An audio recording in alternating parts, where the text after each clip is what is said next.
introduction. We have done the chapter 5, and in that we discussed inheritance, Mendel's law, Mendel's genetics. We have started dominant character, recessive characters, Mendel's law of inheritance, Mendel's first law and second law, monohybrid process, inheritance of one gene. That is, we discussed this. We have discussed the genes and alleles, tall and dwarf phenotype, how they are inherited, and this is the Punnett square method. We have discussed all these things from the NCRT, and then test cross also was done. Test cross आपने समझ चुका है कि किस तरह से कोई भी अगर डोमिनेंट फिनोटाइप कोई इंडिविजुअल शो कर रहा होता तो उसका जीनोटाइप कैसे पता करते हैं, उसे डबल रिसेसिव पेरेंट के साथ अदर पेरेंट के साथ क्रॉस करा के। इनकम्प्लीट डोमिनेंस आप पढ़ चुके हो कि किस तरीके से रेड और व्हाइट कलर में से कोई सा भी एक कलर डोमिनेंट नहीं है, और वन में क्योंकि उनका मिक्स्ड कैरेक्टर आता है, पिंक कलर के फ्लावर्स आते हैं, डॉग फ्लावर्स। यहाँ पे आप देख रहे हो, आपको रेड कलर के भी दिख रहे हैं, पिंक कलर के भी दिख रहे हैं। और कोडोमिनेंस में आपने ये चेक किया है कि किस तरीके से ब्लड ग्रुप्स की जो जीन होती हैं वो कोडोमिनेंट होती हैं, और ए जीन और बी जीन दोनों साथ में डोमिनेंट होती हैं, and they are express together, and if the both the alleles are inherited, that is IA and IB, then the blood group will become AB blood group. अगर I है तो the blood group will become O blood group. If I single is with IB, then the blood group is B, and if double B is there, then also blood group is B, and if AB is there, then the blood group is AB. This is called codominance. Multiple alleles also is there. Inheritance of two genes, that means dihybrid cross also we have done. This is dihybrid cross of round yellow and wrinkled green seeds. Is 9:3:3:1 law of independent assortment is given here. Chromosomal theory of inheritance we have done. इसका inheritance हम देख चुके हैं, इससे भी हम chromosome के movement से भी दोनों लॉस बता सकते हैं, ये कहती है क्रोमोसोमल थ्योरी। देन हमने लिंकेज और रिकॉम्बिनेशन की बात थॉमस एंड मॉर्गन का एग्जांपल डिस्क्राइब किया था। Then we have studied the polygenic inheritance, pleiotropy.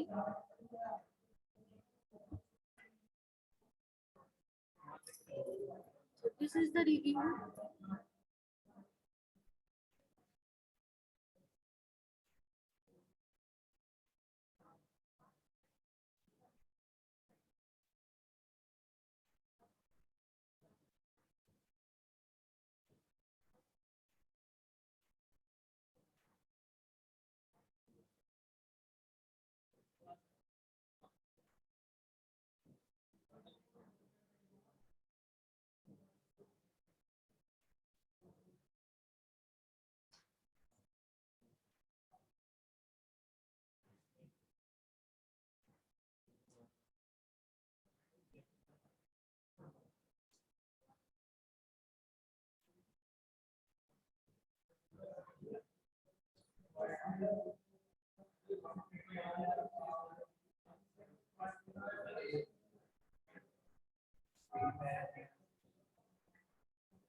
तो रिवीजन हो गया, और उसके बाद अब हम देखते हैं आगे के टॉपिक्स जो हैं हमारे।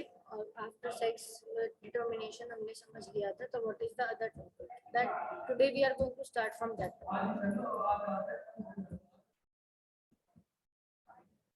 तो after sex determination in honey bee, this was described yesterday कि हनी बी में जो हैप्लॉइड ऑर्गेनिज्म होता है वो पार्थेनोजेनेसिस की वजह से मेल भी बन जाता है। The sex determination in honeybee is based on the number of the sets of the chromosomes and an individual receive. कितने क्रोमोसोम के सेट उसके अंदर आएंगे उसके बेसिस पे इंडिविजुअल या तो मेल होगा या तो फीमेल होगा। अगर उसमें हैप्लॉइड सेट आएगा, अगर ऑफस्प्रिंग बना है from the union of the sperm and the gamete, that means diploid set अगर उसमें आया तो वो फीमेल बन जाएगी। ये दो तरह की हो सकती है, क्वीन बी और वर्कर बी। तो फीमेल दो तरीके की होती हैं, queen bee and worker bee. And unfertilized जो एग रह गया है वो मेल बन जाता है, जिसे ड्रोन बोलते हैं। Bye means of parthenogenesis. Parthenogenesis से मेल इंडिविजुअल जो हनी बी का बनता है वो ड्रोन होता है, और वो पार्थेनोजेनेसिस से बनता है, यानी कि उसमें हैप्लॉइड एग में ही माइटोसिस होती रहती है और उसकी पूरी बॉडी बन जाती है under the effect of hormones, and this is parthenogenesis process. तो इसमें हैप्लॉइड सेट इनहेरिट हुआ है, और जिनमें फर्टिलाइजेशन हुई है इनमें डिप्लॉइड सेट इनहेरिट हुआ है। तो this is the sex determination in the honey bee. If the individual is having 32 chromosome, it become female, worker or queen. And if the individual is having only 16 chromosome, only single set, become male or drone. Is it clear? यहाँ तक clear हुआ? This means that the males have half the chromosome number and then that of female, and the females are diploid having 32 chromosome and males are haploid having 16 chromosome. This is called haplodiploid sex determination. इसको haploid diploid का नाम दिया गया है इस determination। आपने कल ZW, ZZ और X0 टाइप के नाम के sex determination पढ़े थे, तो ये haplodiploid sex determination कहलाता है। स्पेशल कैरेक्टरिस्टिक फीचर होते हैं कि males produce sperm by mitosis, they do not have father and thus they can not have sons. Males की कोई फादर नहीं होते, वो सिर्फ स्पर्म बना सकते हैं। तो इसी वजह से मेल्स क्या होते हैं, अपने ही अंदर माइटोसिस करके स्पर्म्स बना देते हैं। उनके ग्रैंडफादर होते हैं बट उनके ग्रैंडसन नहीं हो सकते क्योंकि उनमें हैप्लॉइड क्रोमोसोम है। और इस sex determination mechanism different in birds में जो फीमेल हेट्रोगैमेटी है ना, फीमेल जो बर्ड होती है वो हेट्रोगैमेटी होती है, उसके डिफरेंट क्रोमोसोम्स होते हैं। Now the topic which is there in the NCERT is mutation. इसमें सबसे पहले म्यूटेशन का डेफिनेशन दिया हुआ है कि mutation is a phenomena which result in alteration of DNA and consequently result in the changes in the genotype and the phenotype of the organism. Mutation एक ऐसा प्रोसेस है जिसमें डीएनए क्या होता है, अल्टर हो जाता है। डीएनए में थोड़ा बहुत चेंज आ जाता है, किसी भी एक न्यूक्लियोटाइड बेस पेयर पे चेंज आ सकता है, या बहुत लंबा न्यूक्लियोटाइड का जो सेट होता है वो ही डिस्टर्ब हो सकता है, उसके जो सीक्वेंस है वो बदल सकते हैं। कोई बेस पेयर अगर एडेनिन है उसकी जगह कोई और बेस पेयर लग सकता है। तो इस तरीके से कैसी भी अल्टरेशन अगर डीएनए में आती है तो इसी को बोलते हैं म्यूटेशन। और इसकी वजह से जेनेटिक कंपोजिशन में चेंज आ गया, यानी जीनोटाइप में चेंज आ गया। जीनोटाइप में चेंज आएगा, आपको पता है डीएनए में चेंज आएगा तो उसके फिजिकल अपीयरेंस में भी चेंज आता है। तो जो कैरेक्टर्स में वेरिएशन का रीजन है उसमें रिकॉम्बिनेशन तो एक रीजन है ही कि क्रोमोसोम क्रॉसिंग ओवर पे अब एक दूसरे को रिकम्बाइन करते हैं। म्यूटेशन भी एक और रीजन बनता है that lead to the variation in the DNA. So it is written in your book. As you learn in chapter 6, one DNA helix turn runs continue to one end to another and in each chromatid in a highly supercoiled. जब आप आगे के chapter में 6 में देखोगे, DNA coiling देखोगे, तो आपको पता चलेगा वो एक टॉपिक है पूरा उसमें डिस्क्राइब कि डीएनए सुपर कॉइलिंग क्या होती है। डीएनए तो 2.2 मीटर तक लंबा है, बट वो माइक्रोमीटर साइज के न्यूक्लियस की छोटी ऑर्गेनेली में जो मैं ऐसे दिखती भी नहीं है नेकेड आइज से, इलेक्ट्रॉन माइक्रोस्कोप से ही दिख सकती है। इतनी छोटी ऑर्गेनेली में इतना सारा डीएनए कॉइल्ड होता है। तो इसको कैसे करते हैं, इस प्रोसेस को बोलते हैं कि डीएनए अपने ऊपर बहुत ज्यादा बार लपेटा हुआ है, सुपर कॉइल्ड किया हुआ है ताकि वो इतना छोटा हो जाए। प्रोटीन्स के ऊपर उसे इतना लपेटा हुआ है कि it is coiled over that to make a super coiling. And इस प्रोसेस की वजह से किस तरह से सुपर कॉइलिंग होती है, यहाँ ये बोला गया है कि एक जो डीएनए का हेलिक्स है कंटिन्यूअसली एक एंड से दूसरे एंड तक, मतलब पूरा जितना भी लंबा थ्रेड है वो हर क्रोमेटिड का in each chromatid highly super coiled form में होता है। और इसी वजह से loss, deletion, gain, insertion, duplication of segment of DNA resulting alteration of chromosomes. अगर इस सुपर कॉइल्ड फॉर्म में भी कहीं पर इंसर्ट या डुप्लीकेशन के वे में कहीं पर कुछ एक्स्ट्रा जुड़ गया, बीच में कोई नए बेस पेयर्स आ गए या कुछ बेस पेयर्स डीएनए के इसमें से निकल गए बाहर, डिलीट हो गए, तो क्या हो जाएगा, there will be a variation, there will be a mutation. इसी प्रोसेस को म्यूटेशन कहते हैं कि जब वो कॉइल हो रहा है, पूरा सुपर कॉइल हो रहा है, तो उस वक्त कुछ पार्ट उसका लॉस हो गया, कुछ सीक्वेंस उसके बिगड़ गए। डीएनए के आपको पता है बेस पेयर्स 4 हैं, एडेनिन नाम का नाइट्रोजन बेस, ये थाइमीन नाम का नाइट्रोजन बेस, गुआनिन नाम का नाइट्रोजन बेस और साइटोसिन, ये आपने 11th में पढ़े हैं न्यूक्लियोटाइड्स। तो इनके सीक्वेंस अगर बदल गए, इनमें कुछ कमी आ गई, लॉस हो गया या गेन हो गया, कुछ सीक्वेंस रिपीट हो गया, इससे म्यूटेशन हो जाएगी। So therefore, genes are known to be located on chromosome. Genes located on chromosome में alteration in chromosome result in the abnormality and aberration. Chromosome में कहीं पे भी थोड़ा बहुत भी अल्टरेशन अगर हो गया तो क्रोमोसोम का स्ट्रक्चर तक चेंज हो सकता है, और इसको एबनॉर्मलिटी को क्रोमोसोमल एबरेशन भी कहते हैं। Chromosomal aberrations are commonly observed in cancer cells. Cancer cells में ज्यादातर देखी जाती है। Mutation also arise due to the change in single base pair.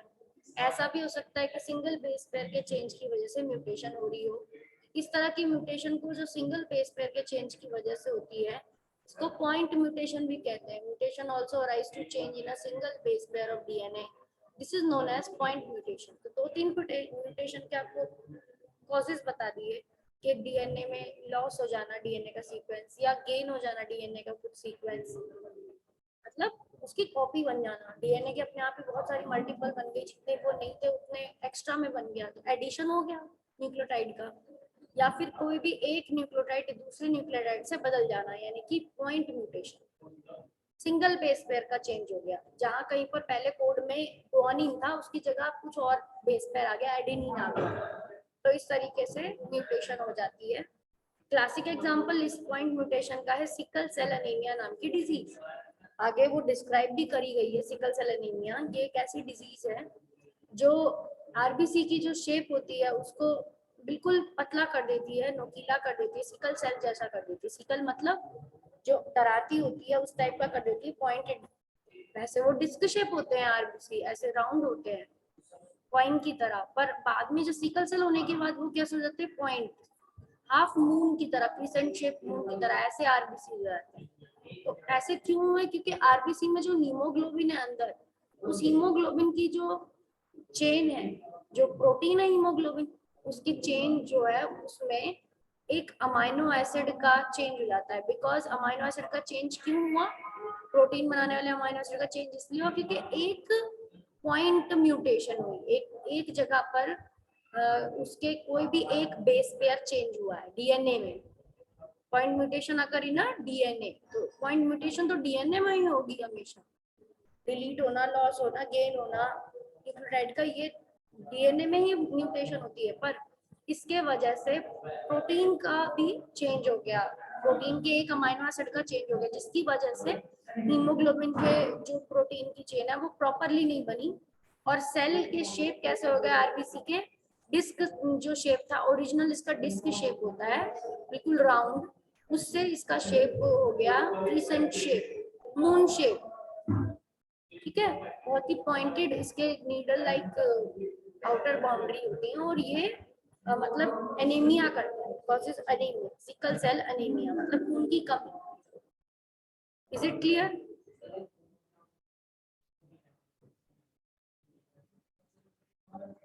The mechanism of mutation is beyond the scope of this discussion, and बहुत लंबा topic है तो पूरा यहाँ पर खत्म नहीं होगा।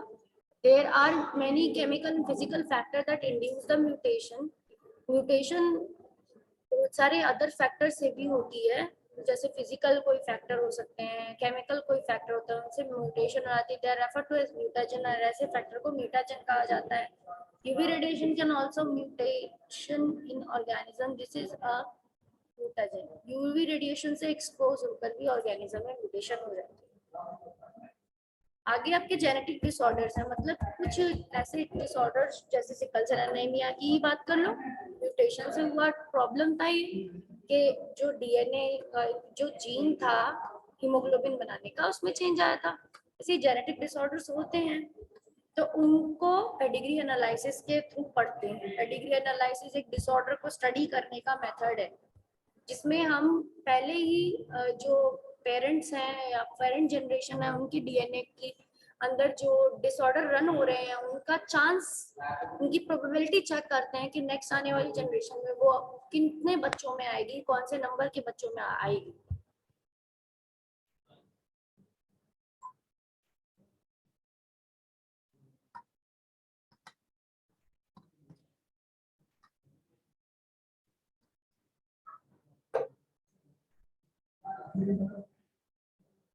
तो यहाँ पर the idea that disorders are inherited has been prevailing in the human society certain since long. This was based on heritability of certain characteristics and features in the family. After rediscovery of mental work, the practice of analyzing inheritance pattern of traits in the human beings begins.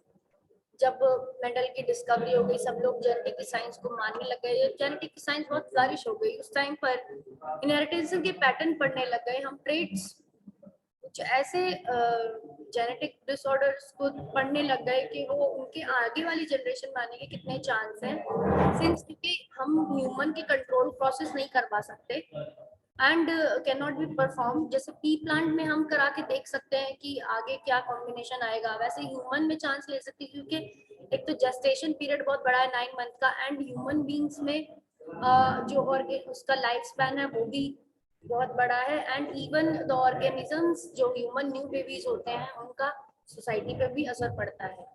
तो human being में family history को पढ़ा जाता है, inheritance particular trait की देखी जाती है, और such an analysis of trait in several generation of family, और एक नहीं 2-3 जनरेशन में आगे वाली आने जनरेशन में उनकी इनहेरिटेंस पढ़ी जाती है, और इस प्रोसेस को पेडिग्री एनालिसिस कहते हैं। पेडिग्री एनालिसिस में इनहेरिटेंस पढ़ी जाती है, पर्टिकुलर ट्रेट की represented in the family tree. Family tree बनाया जाता है और उसमें देखा जाता है कि आगे वाली आने वाली जनरेशन में ये एबनॉर्मलिटी आएगी कि नहीं आएगी।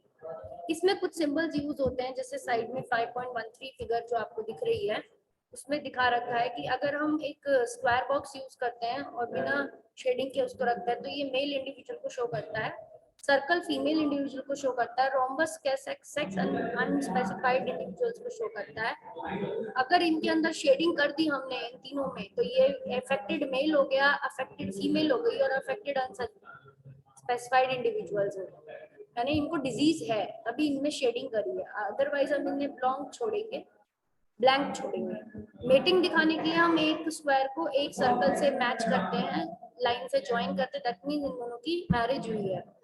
और अगर ऐसे दो सर्कल और स्क्वायर में डबल लाइन खिंच रही है, यानी कि ये कजन्स की मैरिज है, consanguineous marriage, that means the male and female partner parent are the cousins.